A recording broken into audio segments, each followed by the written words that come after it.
জানুয়ারিতে ওর একটা copyright strike আছে।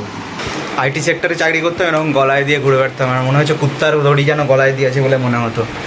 তো প্রতিদিন প্র্যাকটিসে আসলেই কেউ না কেউ আমার ছবিটা তুলেই দেয়। আজকে রিলের জন্য যে ছবিটা তুলে দিয়েছে সেটা হচ্ছে এই স্কেটিং করতে করতে সেই পুরোনো দিনের স্কুল ফ্রেন্ডের সঙ্গে দেখা। ভিডিওটা প্রিয়াঙ্কা আবার দেখবে, আর দেখলে আবার পরে আমাকে দেবে কিন্তু। Hi guys, welcome back to a new video. তো আজকে সকালবেলা ঘুম থেকে উঠে আজকে ওয়েট চেক করলাম, আর ওয়েট হলো 78.05। তো সকালবেলা ঘুম থেকে উঠে যে ওয়েট চেক করলাম, দেখলাম ওয়েটটা কিছুটা হলেও কমেছে। তো যেটা আমার টার্গেট ছিল ওয়েট, আগে ছিল 79, সেটা আমার করার ইচ্ছা হচ্ছে 76, অর্থাৎ 3 কেজি আমার ওয়েট কমানোর টার্গেট আছে 1 মাসের মধ্যে। তো সেটা যদি কমপ্লিট হয় খুব ভালো। তো সকালবেলা একদমই এনার্জি ডাউন, আর অলরেডি এখন দেরি হয়ে গেছে, সুতরাং আর দেরি না করে চটপট বেরিয়ে যাই।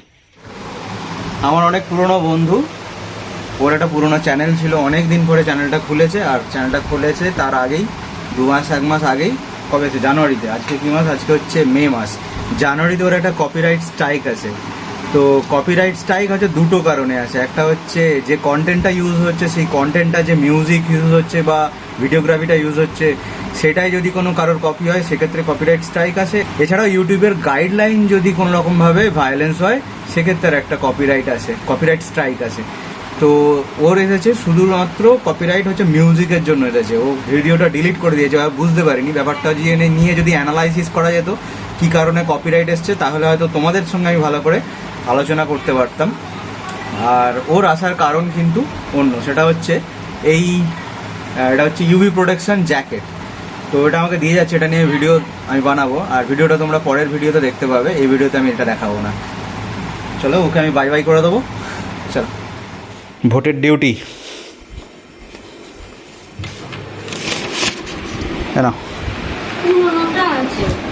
না ধরো, জেরক্স করে দিয়েছি। কোথায় ডিউটি পড়েছে তোমার? জনাই না, এখন হ্যাঁ ডিউটি জনাই ডিউটি পড়েছে, বিসিআরসি তে জনাই, আর শ্রীরামপুর ইউনিয়ন ইনস্টিটিউশনে ট্রেনিংটা।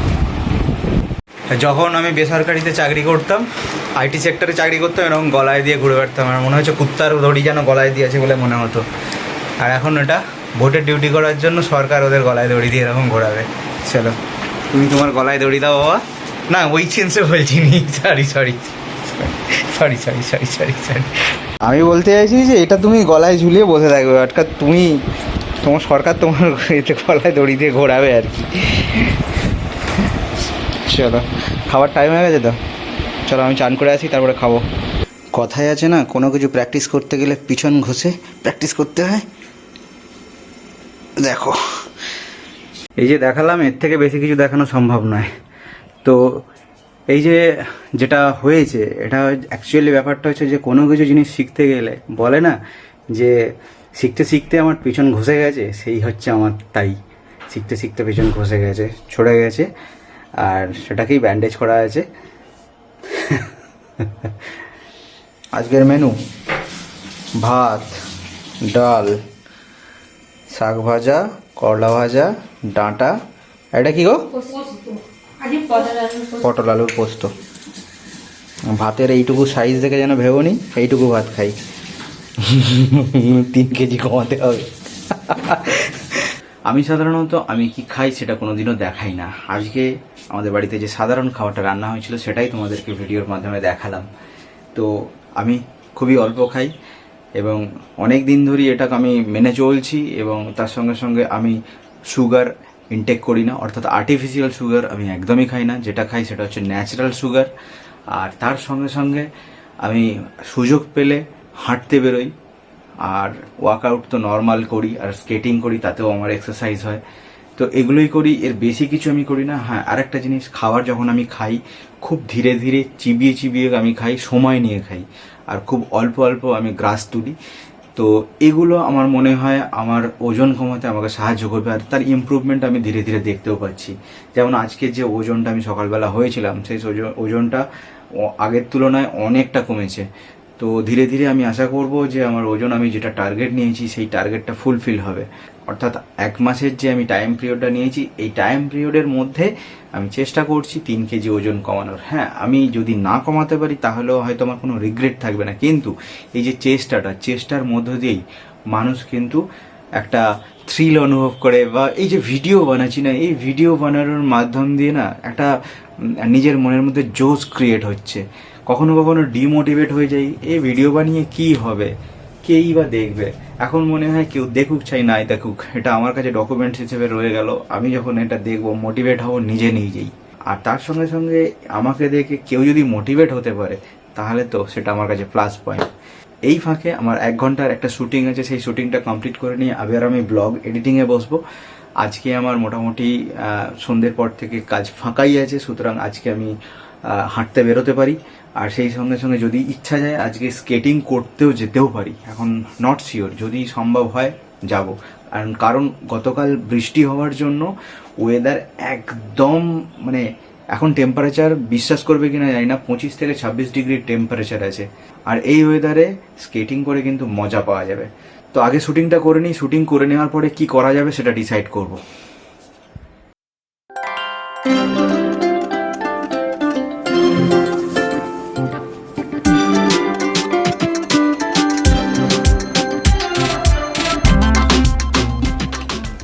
তো একটা না অনেকক্ষণ ধরে কাজ করতে থাকলে মাথার মধ্যে যেন একটা অস্বস্তি হয়, তো সেই কারণে একটু রিফ্রেশমেন্টের দরকার। আর সেই রিফ্রেশমেন্টের জন্য জানলার সামনেটা এসে জাস্ট একটুখানি বাইরের সবুজ গাছপালা দেখলে মনটা অনেকটা ফ্রেশ হয়ে যায়, আবার নতুন করে কাজের উদ্যম লাগে। তোমাদের যখন বোরিং লাগে একই কাজ করতে করতে, ফ্রাস্ট্রেটেড হয়ে যাও একই কাজ করতে করতে, তখন তোমরা রিফ্রেশমেন্টের জন্য কি করো কমেন্ট সেকশনে আমাকে জানিও। আর তোমাদের অতিরিক্ত আলো আসছে, বন্ধ করে দিই। আর তোমাদের এই কমেন্ট পড়তে আমার কিন্তু খুবই ভালো লাগে, তোমরা কিন্তু কমেন্ট করতে থেকো। টেবিলে বসার আগে টেবিলের এই সমস্ত জায়গাগুলোয় যে সমস্ত কিছু গন্ডগোল হয়ে আছে, অর্থাৎ এই যে সমস্ত কিছু হাবি জাবি তার টার পড়ে আছে, এগুলো সমস্ত কিছু অর্গানাইজ করে তারপরে আমি কাজে বসি, সেটাই বেটার হবে। বাপরে বাপ কি অবস্থা হয়ে আছে। যখন যে জিনিসটা ইউজ করার পরে সেই জিনিসটা সেখানে রাখি না, যার জন্য এত কিছু এরকম গন্ডগোল হয়ে যায়। সেটা যদি প্রপারভাবে নিয়ে প্রপারভাবে সেই জায়গাতেই আবার রেখে দিতাম, যেমন এই পেনটা ইউজ করেছি, পেনের জায়গায় না রাখে এটা বাইরে ফেলে রেখে দিয়েছি। ক্যাম্পিংয়ে এই লাইট সব পড়ে গেল। ক্যাম্পিংয়ে এই লাইটটা ইউজ করার পরে সেই লাইটটা যথাযথ জায়গায় না রেখে এখানেই ফেলে রেখেছি। চার্জিং করে চার্জিংয়ের অ্যাডাপ্টারগুলো এখানেই ফেলে রেখেছি, আর যার জন্যই এত কিছু প্রবলেম।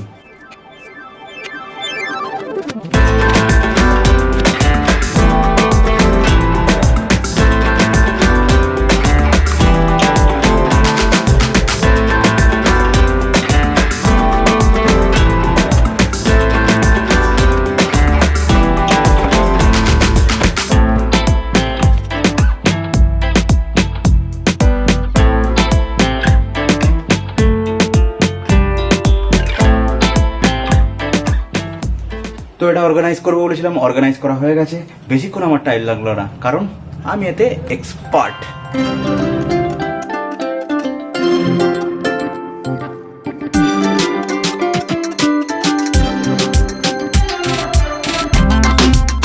আজকে বিকালবেলা এডিটিং করতে বসে আর একদমই ভালো লাগছিল না। এডিটিংটা হাফ হয়েছে, ওই অবস্থাতেই ছেড়ে রেখে চলে এসেছি। এখন 5টা বাজে, তো চলে এসেছি স্কেটিং করতে। পায়ে জুতো জাস্ট গলাচ্ছি। স্কেটিংটা প্র্যাকটিস করাটা খুব জরুরি, না হলে কিন্তু যে টাস্কটা স্যার দিয়েছে সেই টাস্কটা কমপ্লিট হতো না। চলো। তো প্রতিদিন প্র্যাকটিসে আসলেই কেউ না কেউ আমার ছবিটা তুলেই দেয়। আজকে রিলের জন্য যে ছবিটা তুলে দিয়েছে সেটা হচ্ছে এই। তোমার বাড়ি কোথায়? অযোধ্যা জাঙ্গিপাড়া, এখান থেকে 4-5 কিলোমিটার দূরে। তোর নাম কি? যদি চ্যানেলটা সাবস্ক্রাইব করে নাও, লাইফ অ্যান্ড মোর চ্যানেলের নাম লাইফ অ্যান্ড মোর। যদি সাবস্ক্রাইব করে নাও, আজকের ভিডিওতে তুমি আছো। এটা মোটামুটি সপ্তাহ 2 পরে আসবে। চলো, প্র্যাকটিস মোটামুটি শেষের দিকেই, অনেকটা প্র্যাকটিস হয়ে গেছে। Tea break. তো সপ্তাহে এমনি একদিন করে প্র্যাকটিস করার টাইম পাই, কিন্তু আজকে আরেকবার যেহেতু টাইম পেয়েছি তাই সেহেতু সুযোগটাকে আর হারাইনি। তো তো প্র্যাকটিস আরও করবো 15-20 মিনিট, যতক্ষণ চোখের আলো আছে। অলমোস্ট প্রায় শেষের পর্যায়ে। তো ক্যামেরাতে হয়তো দেখে মনে হচ্ছে চারদিকে অনেকটা আলো আছে, কিন্তু অলরেডি সূর্য ডুবে গেছে। চলো বাকি প্র্যাকটিসটুকু করে একবারে বাড়িতে চলে যাই। স্কেটিং করতে করতে সেই পুরোনো দিনের স্কুল ফ্রেন্ডের সঙ্গে দেখা, ভিডিওতেও নিয়ে রাখলাম। ও জানি না চ্যানেল দেখে কিনা, এই পড়ে আছে, এই চ্যানেল দেখে কিনা জানি না, কিন্তু সাবস্ক্রাইব করা আছে কিনা সেটাও জানি না। কিন্তু ছেড়ে দেবে না কি গো, আমাদের চিনতে পারে। দূর থেকে দেখে আমাকে চিনতে পেরেছে, দাঁড়িয়ে বললো, অনেকক্ষণ ধরে কথাবার্তা হলো। ওদের বাড়িতে অনেকবার ছোটোবেলায় গিয়েছি, খুব ভালো বন্ধু, ছোটোবেলাকার বন্ধু, আমার বউয়েরও বন্ধু। দেখা হয়ে গেল, খুব ভালো লাগলো। আমরা 3 জন বন্ধু, একদম 3 জনই বন্ধু। ঠিক আছে, চল ক্যামেরার জন্য বাই বাই। স্কেটিং থেকে ফিরে এসেই প্রিয়াঙ্কাকে তার বাপের বাড়িতে দিতে গেছিলাম, কারণ ওর ভোটের ডিউটি আছে আর ওখান থেকে ওর যাওয়ার সুবিধা হবে, সেই কারণে ওকে ওখানে পৌঁছে দিলাম। সকালবেলা তাড়াতাড়ি বেরোতে সুবিধা হবে। এখান থেকে বেরোতে গেলে জানোই এটা শ্বশুরবাড়ি, সুতরাং একটু তো সমস্যা আছেই বেরোতে, তো এটা প্রত্যেক ফ্যামিলিতেই হয়ে থাকে। তো সেই কারণে ওকে বাপের বাড়ি পাঠিয়ে দিলাম। আর এখন আমি একা অ্যাকচুয়ালি বাড়িতে কেউ না থাকলে, বউ না থাকলে অ্যাকচুয়ালি বাঁধন ছাড়া হয়ে যায় আর কি। হ্যাঁ, সারা বিছানাটা আমার, সারা ঘরটা তখন আমার। ভিডিওটা প্রিয়াঙ্কা আবার দেখবে, আর দেখলে আবার পরে আমাকে দেবে কিন্তু। আর অনেকক্ষণ ধরে ক্যামেরাটা এইভাবে ধরে আছি, তো সেই কারণে হাতে একটু লাগছে। আর ব্লগারদের ক্যামেরা এরকম হয় না, হয় এরকম সবসময়। তো ভিডিওটা এডিটিং করি, আর এডিটিং করতে করতে একটুখানি চা হয়ে যাক। আজকে শর্টস এবং রিল এডিট করে অলরেডি আপলোড করে দিয়েছি।